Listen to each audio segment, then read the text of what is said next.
Olá, me chamo Kaline Farias. O meu grupo é constituído por Raíra, Daniê e Péricles, e o nosso trabalho vai ser sobre metais terras raras. Eu vou começar o trabalho falando sobre a introdução de terras raras.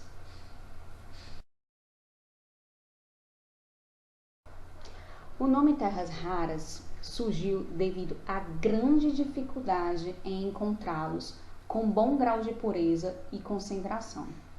Embora eles sejam muito abundantes, os metais de terras raras recebem esse nome por serem difíceis de extração, devido às suas propriedades químicas e os riscos ambientais. Falando agora um pouco sobre terras raras.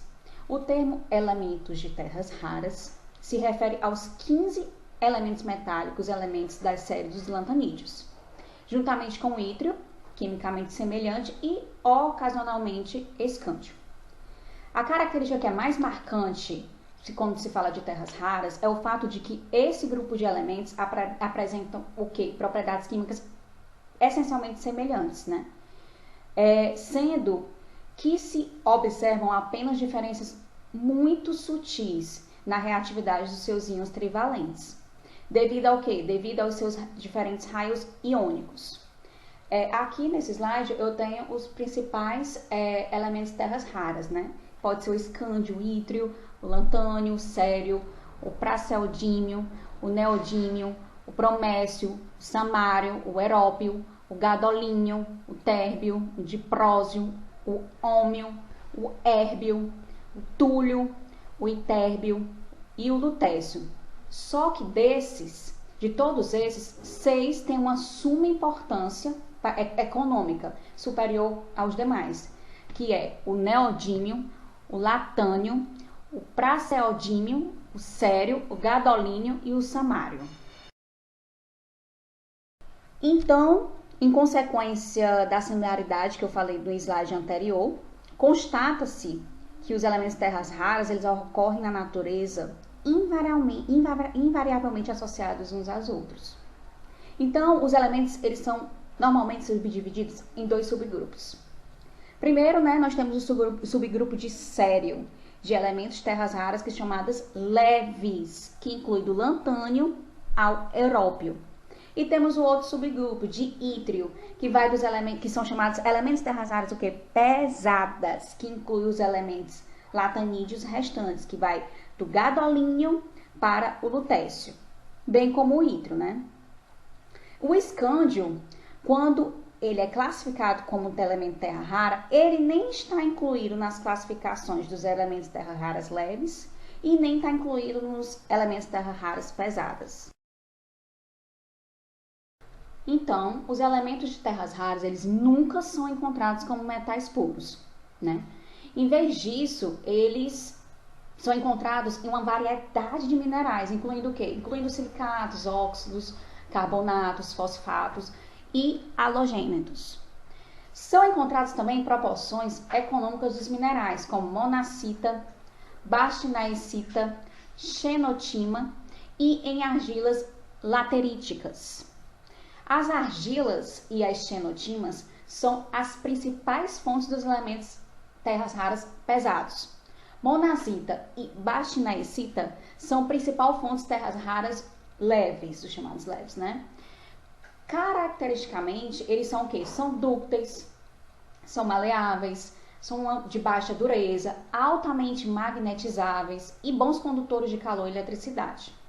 Todas essas propriedades se tornam essenciais como matéria-prima para a indústria de quê? De alta tecnologia, tais como produção de quê? De materiais luminescentes, de magnetos, dopantes em tubos de raios catódicos para televisores, computadores e constituição também de catalisadores. Então, os raios iônicos dos elementos na tabela periódica geralmente, aumentam com o número atômico. No entanto, quando a gente está falando dos elementos de terras raras, exibe uma redução única de seus raios iônicos com o aumento do número atômico, que é chamado de quê? Contração dos lantanídeos. O que seria essa contração dos lantanídeos? Ela é explicada pelo fato de que, à medida que se atravessa o lantanídeo série, a carga crescente no núcleo, associada com o aumento do número atômico, faz com que as camadas desses elementos sejam puxadas para mais perto do núcleo do átomo. Aqui nesse slide, nesse gráfico ao lado, né, mostra os raios iônicos dos íons lantanídeos, junto com o raio iônico dos íons trivalentes de ítrio e escândio. A similaridade em raios iônicos significa que o quê? Que os elementos de terras raras, eles são o quê? Intercambiáveis na maioria minerais e, consequentemente, são muito difíceis de separar. O gráfico é bom porque ele ajuda a ilustrar porque o ítrio é considerado um metal terras raras pesadas, né, com base em seu raio iônico e propriedades químicas semelhantes, e porque o escândio, com seu raio iônico muito menor, é frequentemente excluído dos agrupamentos elementos de terras raras. Agora falando um pouco aqui de comercialização, o que acontece? A demanda por elementos de terras raras ela aumentou muito nos últimos anos, devido ao seu uso crescente em inúmeras aplicações de alta tecnologia, como o quê? Incluindo em ímãs permanentes de alta resistência, em fósforos para displays eletrônicos e aplicações em uma variedade de tecnologias de energia renováveis, e também como agente de liga em metais. Cada uma dessas aplicações requerem elementos de terras raras específicos. Os latanídeos, nem todos são intercambiáveis, isso é possível ver através dessa tabela. Então, para cada aplicação, aqui na tabela eu consigo observar que para cada aplicação eu tenho um percentual estimado total de elementos de terras raras.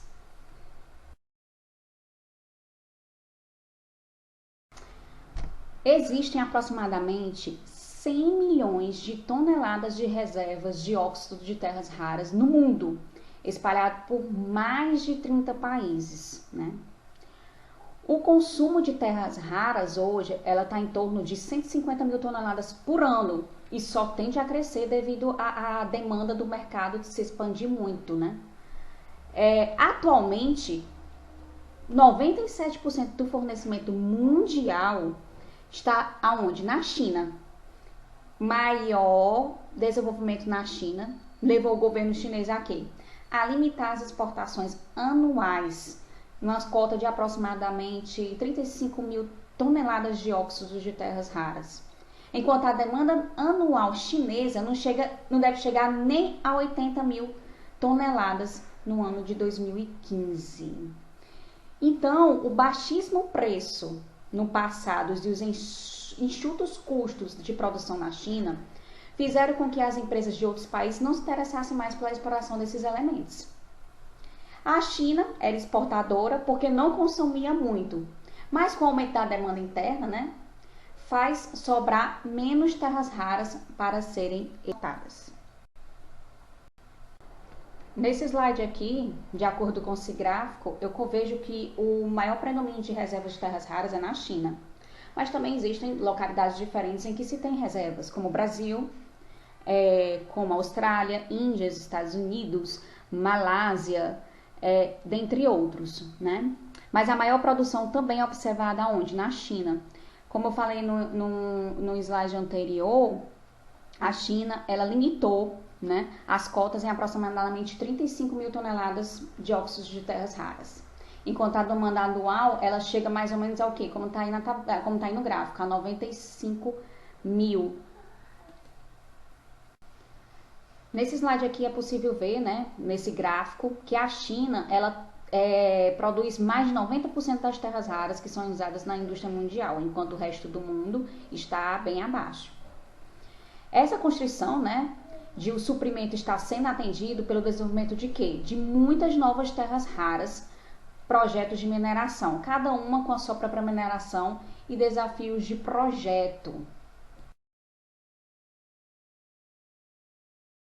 Quais são os problemas mais enfrentados pelos produtores de elementos de terras raras? Primeiro, a disponibilidade de conhecimento técnico, e isso fora da China, né, em outras localidades. Os problemas associados aos resíduos radioativos, que é o quê? Produzido no subproduto da extração dos elementos terras raras. Isso é muito importante quando a gente está falando de problema ambiental. O alto grau de desembolso de capital associado a uma nova usina dos elementos terras raras. Uma usina convencional, ela está em aproximadamente hoje $1 bilhão, é um custo altíssimo. A falta de um preço de mercado previsível prontamente disponível. Né? No caso, hoje, os elementos terras raras são vendidos sob contrato, conforme minerais industriais. Um curto período de tempo durante o qual uma nova mina deve startar para garantir uma demanda suficiente para os seus produtos. Então, tem uma demanda suficiente para abastecer a mina. Os níveis de demanda inconsistentes para os elementos terras raras individuais. Ou seja, a nova produção, ela provavelmente produzirá o quê? Em excesso a oferta de sério e lantânio. O que vai ter o quê? Um impacto negativo em seus respectivos preços. A menos que aplicações adicionais para esse elemento sejam desenvolvidas. Outro tipo de aplicações para não ter demanda de elementos terras raras. De excesso, né?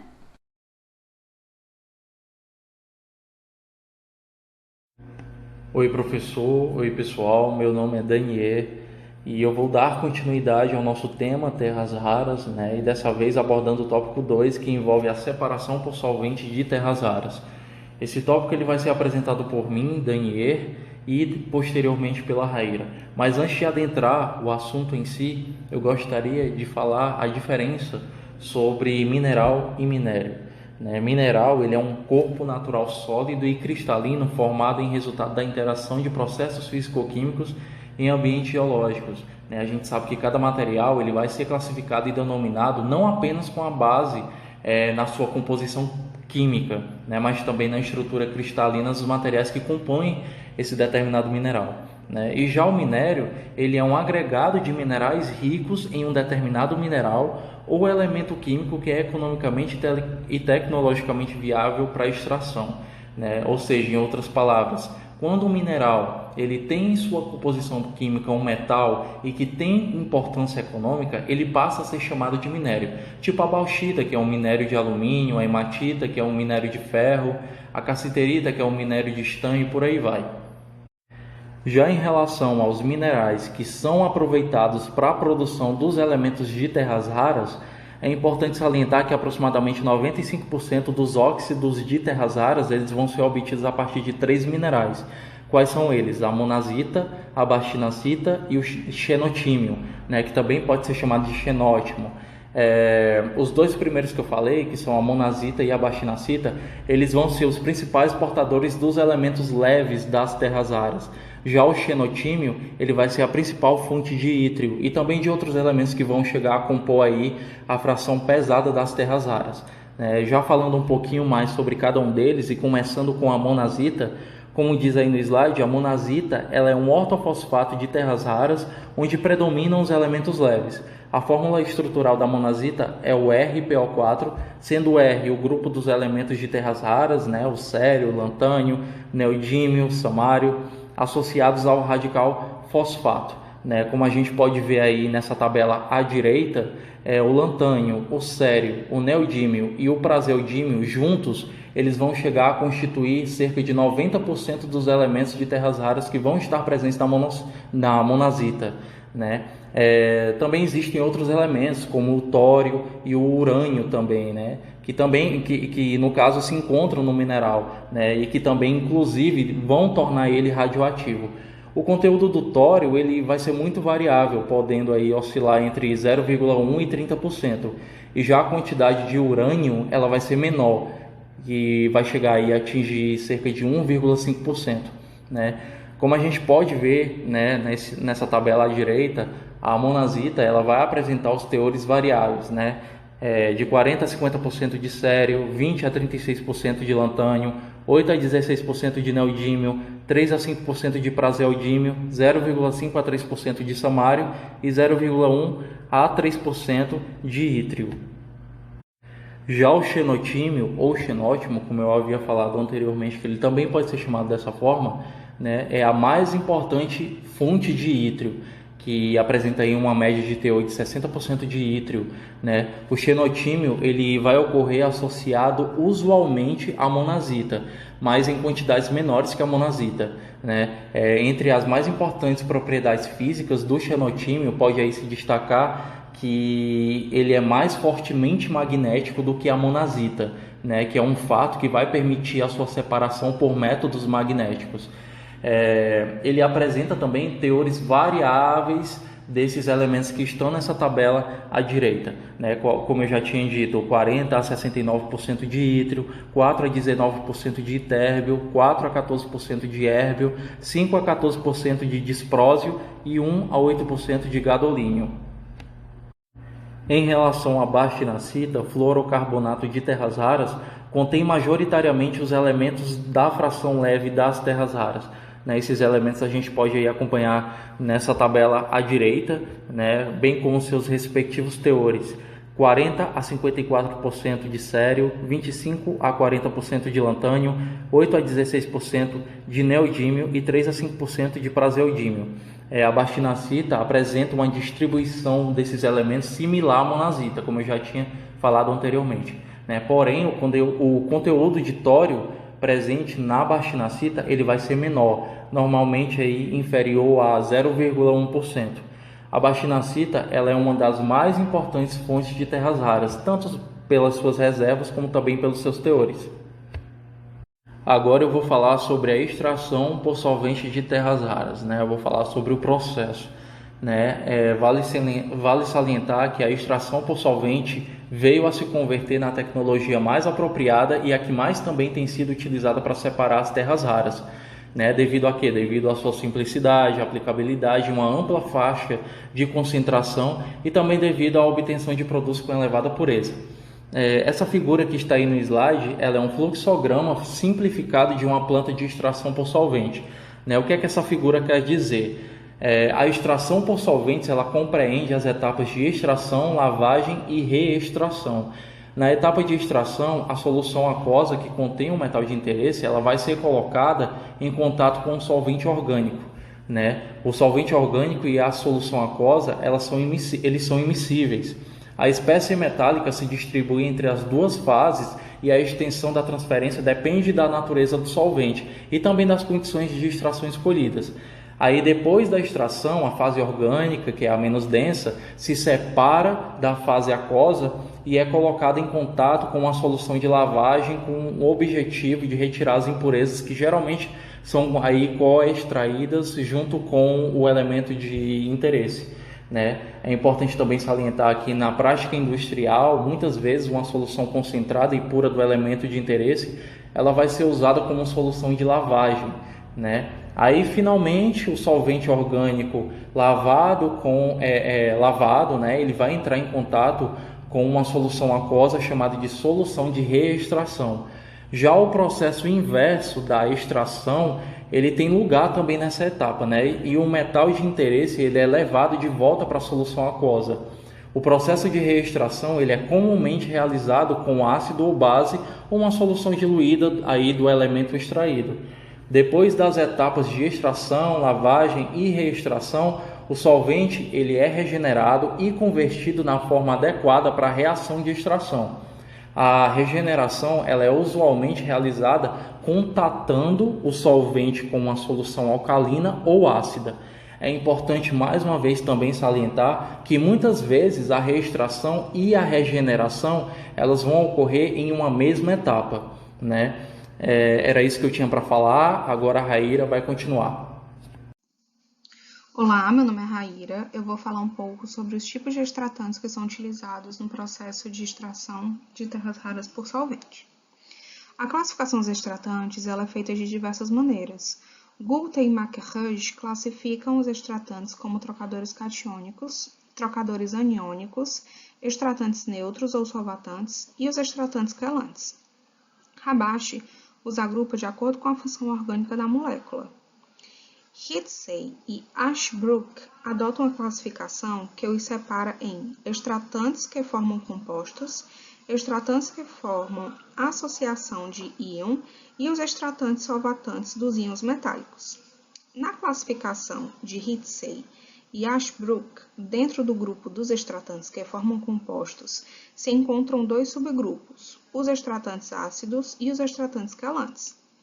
Por sua vez, os extratantes ácidos podem ser ácidos organofosforados ou ácidos carboxílicos. Bem, como já foi comentado, a classificação de Hitsey, ela subdivide os extratantes em extratantes ácidos e extratantes quelantes. Os extratantes ácidos, eles são subdivididos em ácidos organofosforados e ácidos carboxílicos. Os extratantes utilizados no processo de extração por solvente de terras raras são escolhidos de acordo com o tipo de reação de extração que será realizada. Os extratantes ácidos, ou trocadores de íon catiônicos, eles realizam a extração dos elementos terras raras por um mecanismo de troca catiônica, ou seja, o hidrogênio do extratante ele é trocado pelo cátion metálico. Nos extratantes organofosforados, nós vamos ter a ligação de átomos de oxigênio no elemento fósforo. E eles são subdivididos em três tipos, os fosfóricos, os fosfônicos e os fosfínicos. Nos fosfóricos, nós vamos ter 4 átomos de oxigênio ligados ao fósforo. Nos fosfônicos, teremos 3 oxigênios ligados ao átomo de fósforo. E nos fosfínicos, vamos ter 2 oxigênios ligados ao átomo de fósforo. Nessa apresentação, nós iremos tratar do principal extratante que é utilizado, que é o D2EHPA, que é o ácido fosfórico. Este extratante ele tem algumas vantagens em relação aos demais. Podemos citar algumas, como a estabilidade química, geralmente tem uma boa cinética de extração, ele tem uma alta capacidade de carregamento, uma baixa solubilidade na fase aquosa e uma versatilidade na extração de vários metais e uma ampla disponibilidade no mercado. Porém, ele tem uma desvantagem. Qual seria essa desvantagem? A desvantagem dele é que ele tem a menor seletividade comparado com o P507 e o Cianex 272. Além disso, é necessário uma maior concentração desse ácido para realizar a reextração. Na extração dos elementos terras raras pelo mecanismo de troca catiônica, ele pode ser expresso pela primeira equação que nós observamos aqui no slide. Nessa equação, nós observamos o H2A2. Ele representa o dímero do extratante orgânico e os subscritos O e A, eles denotam as fases orgânicas e aquosa. O percentual de extração para a fase orgânica do metal, ele determina a partir dessa segunda equação que observamos no slide. Na segunda equação, nós observamos MI e M equivalente, que representam as concentrações de um determinado elemento terra rara na fase aquosa antes e depois da extração no equilíbrio. O coeficiente de distribuição D nós iremos falar no próximo slide. É útil nós definirmos dois termos, tá? Que é o coeficiente de distribuição e o fator de separação. Primeiramente, vamos falar sobre o coeficiente de distribuição. O coeficiente de distribuição do metal é a relação entre a concentração do metal na fase orgânica e na fase aquosa no equilíbrio. Ele é calculado a partir da equação que a gente está vendo aqui nesse slide, tá? Na expressão anterior, o M equivalente ele é a concentração do metal na fase orgânica no equilíbrio e se calcula a partir da diferença entre a concentração do metal na fase aquosa antes e depois do equilíbrio. Quanto mais alto o fator D, maior é a capacidade de extração do metal para a fase orgânica. O fator de separação beta entre dois elementos é a medida da seletividade de extração de um elemento com relação a outro e é calculada a partir dos respectivos coeficientes de distribuição, como a gente está observando aqui nesse slide. Quanto mais diferente da unidade é o valor do fator de separação, maior é a seletividade de extração de um elemento em relação a outro. Do ponto de vista termodinâmico da extração de um íon metálico por um extratante ácido organofosforado, consiste em determinar os valores da variação de entalpia, entropia, energia livre de Gibbs e a constante de equilíbrio do processo. Nas reações de extração, é possível determinar a estequiometria da reação. Isso é possível a partir da determinação da influência na extração da variação da concentração das espécies envolvidas na reação. As espécies envolvidas nesse processo são o íon metálico, o extratante, o íon hidrogênio e, em alguns casos, também algum ânion presente em solução. Muitas vezes, esse ânion é a base conjugada do ácido mineral presente. A expressão da constante de equilíbrio da equação é representada por essa primeira equação que nós observamos no slide. Depois de inserir a definição do coeficiente de distribuição D na constante de equilíbrio K e aplicando o logaritmo em ambos os lados, a equação irá se transformar nessa segunda equação que observamos aqui no slide. Na equação anterior, o termo H2A2, ele representa a concentração do extratante no equilíbrio e ela pode ser obtida a partir dessa terceira equação. O termo H2A2 é a concentração inicial do dímero do extratante.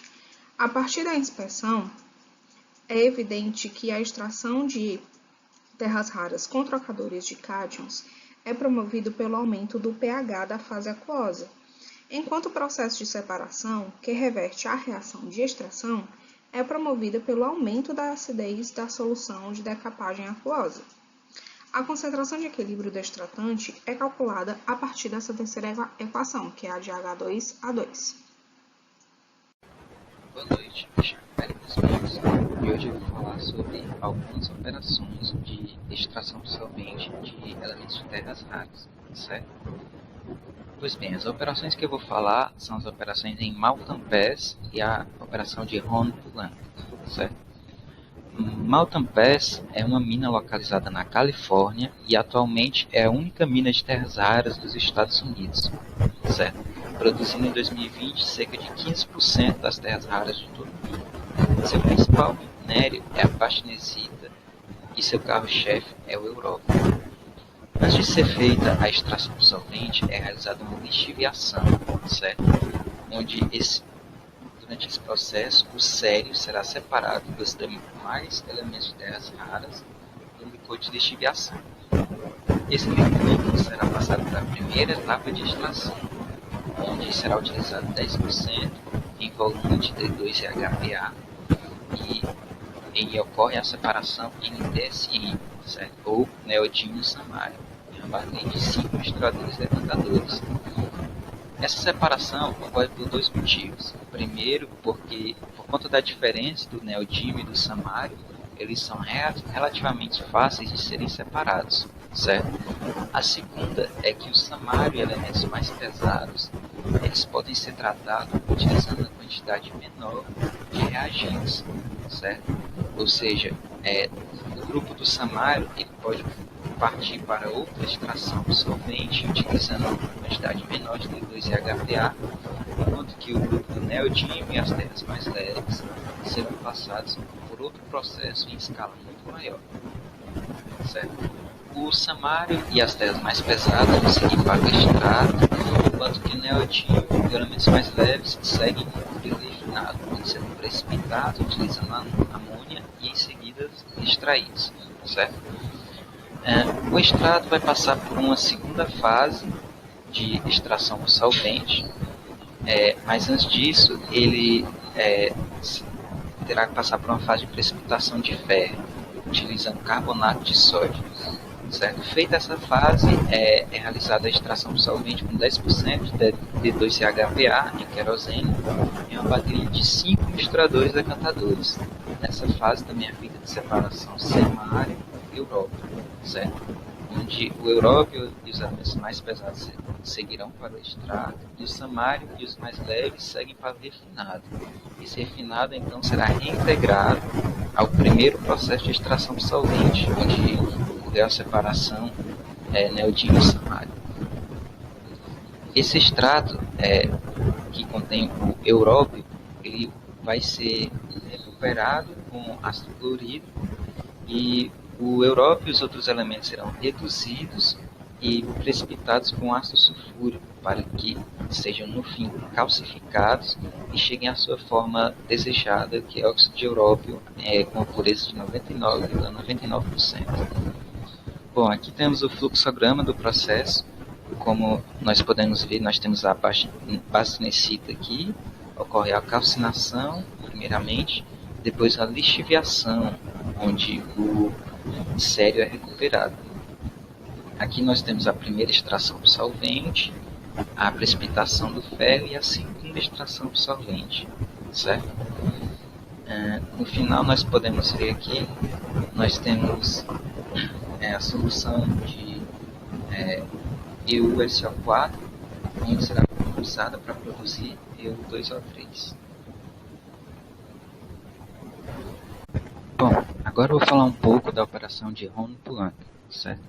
Rono-Poulenc é uma empresa francesa, criada em 1928 como uma empresa química e farmacêutica, certo? Em 1989, ela fundou uma mina de terras raras em Pinjarra, certo? Na Austrália. Seu minério principal é a monazita, conhecida por conter vários elementos de terras raras, bem como o tório, certo? O processo de extração do solvente Rono-Poulenc é considerado como um padrão para empresas do mundo todo, pois ele é capaz de ter uma alta pureza em uma vasta gama de elementos de terras raras, certo? Antes do processo de extração do solvente da monazita, a monazita é digerida com hidróxido de sódio, certo? Assim, os sólidos das terras raras estarão na forma de hidróxidos, que poderão, consequentemente, vir a ser lavados com ácido clorídrico ou HNO3, certo? Após essa digestão dos materiais, são separados do tório e dos elementos que não são de terras raras, certo? Dos que forem digeridos a partir do HCl, serão submetidos a uma extração por solvente e posto em meio clorificante para que se formem cloretos de terras raras, que serão utilizados na produção de mischmetal, certo? Os que foram digeridos com NaOH serão submetidos a uma série de extração por solvente diferentes para que se produzam diferentes óxidos de terras raras como produto final, certo? Nessas separações são retirados um elemento de cada vez. Por exemplo, na primeira separação, o latânio permaneceu na fase aquosa, enquanto que o resto dos elementos ficou na fase orgânica. Já na segunda separação, o sério foi separado, certo? E assim por diante. Nessas separações foram utilizados vários reagentes, certo? Como ácidos organofosforados, ácidos carboxílicos e compostos organofosforados neutros, certo? Aqui nós temos o fluxograma, onde podemos ter uma ideia melhor de como funciona o processo, certo? Aqui na coluna da esquerda nós temos a dissolução por HCl, seguida por uma separação de terras raras e tório, e a separação do latânio, aneodímio e do samário até o Lu, certo? Em seguida nós temos a produção de cloretos, fluoretos e carbonetos de terras raras, onde serão os cloretos desidratados serão utilizados para a formação do mischmetal, certo? Aqui na coluna direita nós temos a dissolução por HNO3, certo? E aqui em seguida nós vemos as várias separações de extração por solvente, certo? Na primeira é separado o latânio, na segunda o césio e assim por diante. Dessas separações é produzido didímio, certo? Junto com os óxidos de PR e neodímio, e bem como essas outras separações que podem ser vistas aqui na parte inferior, certo? Como pode-se notar, nem sempre é um elemento de cada vez, às vezes é um grupo de elementos. Isso vai depender da diferença das propriedades de cada um deles e do quão fácil é de separá-los, certo? Como nós também podemos observar que há uma alta pureza em cada um desses elementos produzidos, certo?